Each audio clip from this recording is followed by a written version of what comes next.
I got my little black book here because I've received some complaints about a certain Oliver Cromwell, who is alleged recently by a Trinity College employee called O'Shukru. I'm damn sure his mother didn't give him that moniker, but anyway. Apparently, a Mr. O'Shukru has been complaining about the conduct of Oliver Cromwell in Ireland, and you may have seen his programmes on English history channels. Now, there are 8 points of complaint I have about that programme. It will be valuable for you sitting at home to remember these 8 points. Because believe me, a wiser and a freer man, you will rise from your armchair, dear boy. Point 1.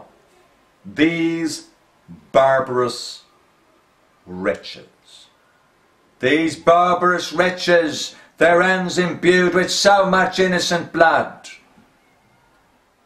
Professor Seamus Dean of UCD had to apologise to Oliver Cromwell, personally, in print, for having alleged that these words refer to civilians in Drogheda. They don't. When we look at the original letter, they refer to 400 English-speaking yeomen whom Cromwell came across in Drogheda, and his crime was so barbarous, he deported them to Jamaica, to a fate worse than death. Indeed, to a place where they could make albums for island records for the rest of their lives. Number 2, and many people, his own words, we are told by whatever his name is, that Oliver Cromwell used and many people was referring to civilians and wrote those words in relation to Drogheda. He never did. What I mean is, there is no evidence that there's any letter ever written by Oliver Cromwell containing those 3 words. Those words do appear in a parliamentary report, at the very end of a very long list that Cromwell had sent in a previous letter. He's very unlikely to have written out in longhand that list and then stuck this in at the end, at any point. There's no evidence, as Carlyle pointed out around the 1850s, Cromwell ever wrote those words. I think O'Shukru should have pointed that out. Number 3, 1,000 of their people in St. Peter's. In St. Peter's Church, 1,000 individuals did indeed exist at one stage. But since there were 3,500 soldiers inside the town, getting 1,000 into the church was not that difficult. The only evidence we get from the time is that people who are male and who shout out in English, "Confound me, confound me, I burn, I burn." That did happen, but there's no evidence they were civilians. The word is ambiguous. Oh yeah, Wexford. Some guy with an Irish accent and a Fianna Fáil head in him, and says that guy votes Fianna Fáil, you can tell by the look of him, made out that Cromwell could have stopped some slaughter in Wexford.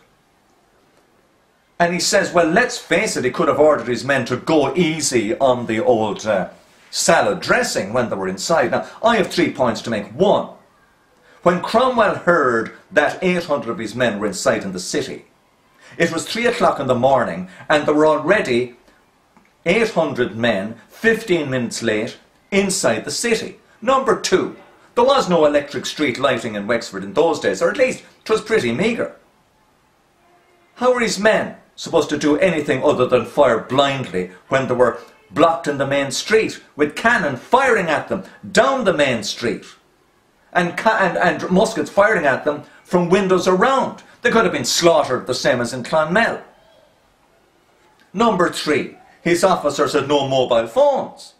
What exactly was supposed to do in pitch darkness with no electric lighting, no mobile phones, and an aggregate of 5,000 armed men screaming at one another and cutting one's throats in a city? Nor there was no attempt to deliberately kill civilians. That a number got killed is not surprising. In 1916, for every rebel who died, 7 individual Dubliners died. But I doubt if it was deliberate. During the Civil War, it was 3 to 1. Yes, civilians must have died, but to go on that Cromwell had some specific intent was ridiculous. Oh yes. His next big revelation was that a lot of ordinary Catholics had joined the new model army. Well, I suppose they did. What he never told us was that 50% or more of Gaelic Catholic leaders in the 32 counties during the course of the Cromwellian Wars had fought and directed operations on Cromwell's side. Now, who would they be? Owen Roe O'Neill. When Cromwell set foot in Dublin, his chief ally in Ulster was Owen Roe O'Neill. Oh, he couldn't have been. He was. I don't know why, he just was. Him and General Monk had sealed off Ulster and were now at war with the entire South. Perhaps it's the Nordic North fighting the Catholic South. Tommy Macon is not the Clancy brothers, and indeed Van Morrison is not Feldunican. Never forget that. Lord Inchiquin, the direct descendant of Brian Boru.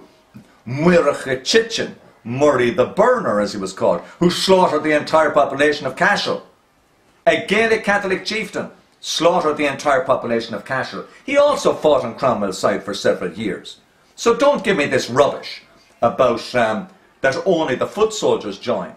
If they had stayed on side, there could have been some kind of agreement reached with Cromwell that would have been a little more conciliatory towards Catholic sensibilities. But in fact, Cromwell had gone a long way towards that already. None of these particular paradoxes was ever mentioned in the course of that programme. I will sum it up by simply saying Cromwell arrived on the 11th of September 9/11 in 1649, 9 years into the modern world. He invented the modern world in 1641 by inventing a free press, by inventing newspapers, by cancelling censorship, etc. Cromwell invented the modern world, and abruptly within 6 months, a nuclear winter lasting 40 years descended on the planet. 20% of the population of Ireland died during that